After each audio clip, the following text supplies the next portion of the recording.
I come to tell you how in a normal day like any other, a simple cab ride ended up becoming something unforgettable.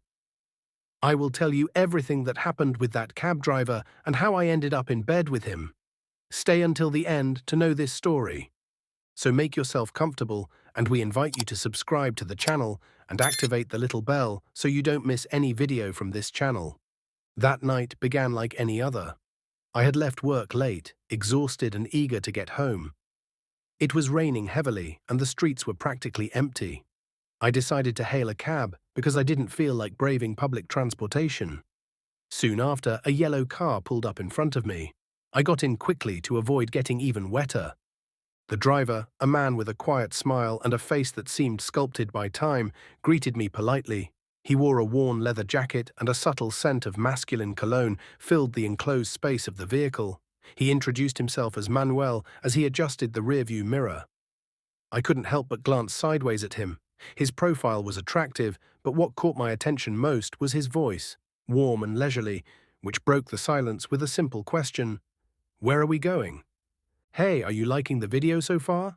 If so, leave us a like and subscribe. Let's keep going. During the ride, we started talking about trivial things, the weather, the traffic, the long days. But as we went along, the conversation flowed into more personal topics. He told me that he had been driving cabs for years, that he did it to support his young son, and that he loved his job because it allowed him to meet people from all walks of life. There was something magnetic in the way he spoke, as if each word carried a special weight. When we arrived at my building, I reached into my pockets and realized I had forgotten my wallet. I felt a heat rise in my face as I stammered apologies, but Manuel interrupted me with a smile. "Don't worry, we can fix it later," he said matter-of-factly. I offered him my number to pay him the next day, but before he could get out of the car, I impulsively stopped. Something in his gaze, in his presence, made me want to prolong that moment. I asked him if he wanted to stop by my house for a drink. It was late, and anyone else would have declined the invitation, but to my surprise, Manuel accepted. As I entered my apartment, I apologized for the mess, as I reached for 2 glasses and a bottle of wine I had saved for a special occasion.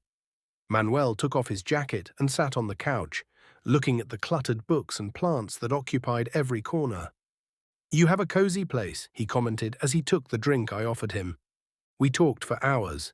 He told me stories of his cab rides, how the passengers used to confide their most intimate secrets to him. I, in turn, told him about my work, my dreams, and what it meant to live alone in such a big, cold city. The conversation became more relaxed, and with each glass of wine, the laughter became more frequent. At some point, the rain began to hit the windows harder, and Manuel, looking sideways at her, said in a low voice, "Sometimes I feel that life is like this rain. It washes you away without warning, but it also washes away what you don't need." There was a silence charged with something I could not define. Then, without thinking too much, I approached him. It was not premeditated, it just happened. I looked into his eyes, searching for some sign of rejection, but what I found was a spark of curiosity, of something that seemed to want to be discovered. We kissed. It was a slow kiss, full of uncertainty, but also of a connection that seemed to have been there from the beginning. When we broke apart, her face reflected a mixture of surprise and acceptance. "I didn't expect this to happen," he said quietly, with a shy smile that contrasted with his usual confidence. "Neither do I, but I don't want to regret not having tried," I replied. The night turned into an accumulation of sensations.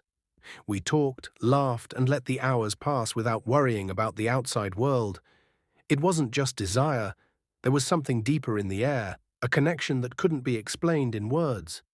Before we continue, we invite you to give us a like and subscribe. Let's continue with the story.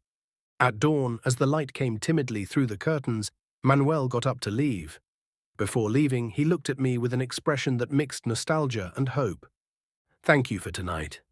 It was unlike anything I have ever experienced. I didn't know what to say to him, so I just hugged him. His departure left an emptiness in the apartment, but also a sense of something new, something that was just beginning. The next few days were strange. I couldn't stop thinking about him, about his laughter, about the way his eyes seemed to see beyond the obvious. Finally, I mustered the courage to call him. The excitement in his voice when he answered confirmed that I wasn't the only one who had felt something special. We saw each other several times after that, always in furtive moments, as if we were sharing a secret that the world was not supposed to know.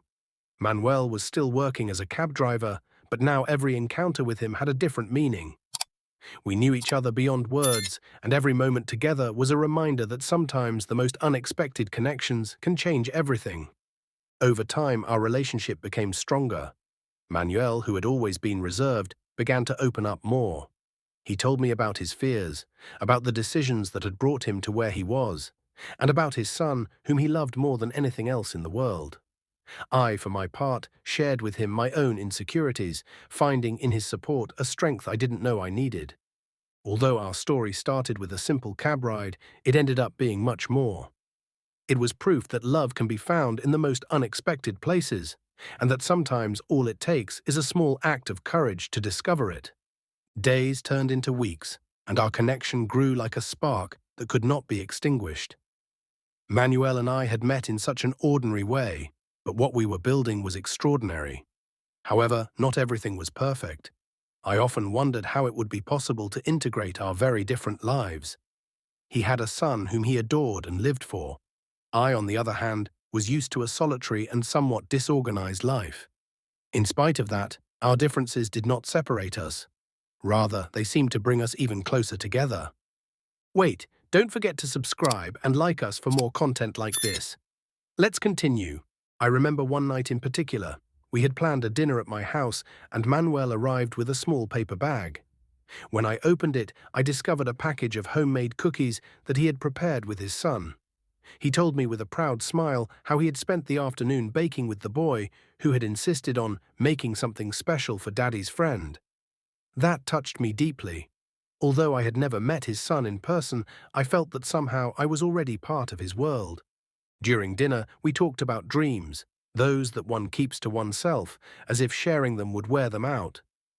Manuel confessed that he had always wanted to open a coffee shop, a simple place where people could sit down for a coffee and feel at home. I encouraged him, assuring him that he had everything to do it. His passion was evident, and at that moment I promised myself that I would do everything I could to help him achieve it. But not everything was so easy. The furtive glances when we went out together and the awkward questions from some acquaintances reminded us that not everyone would understand about us. Manuel, though he had always been brave, confessed that he was worried about what his son might think about it. I understood. I loved Manuel for that part of him that always put his son first. But I also wished that someday we could live our love without reservation or fear. One afternoon, as we walked through the park, Manuel took my hand, something he had never done in public before. At first I was surprised, but then I understood that it was his way of telling me he was ready, that he wanted what was between us not to be limited to the walls of my apartment. It was a simple gesture, but to me it meant the world. That night, when we returned to my house, we sat on the couch as we had so many times before. But this time, there was something different in the air, a sense that we were starting something new. Manuel looked at me, his eyes reflecting the mix of nervousness and determination he had felt when he took my hand in the park. "I want you to know that I'm willing to fight for this," he said, with a seriousness I hadn't seen before. "I want you to be a part of my life, I really do." After that, we gave each other a passionate kiss. Things got hotter and hotter until we ended up doing it really hard. Those desires we had for each other were finally satiating them. Now, when I look back, I understand that it was fate that brought us together. Sometimes the simplest paths lead to the most complex and wonderful destinations. And although we don't know what the future holds, we are willing to face it together because we know that, no matter the difficulties, what we share is authentic and worth fighting for. This has been all for today. If you liked the video and this content brought you value, leave us a like and share it with your friends so they don't miss it.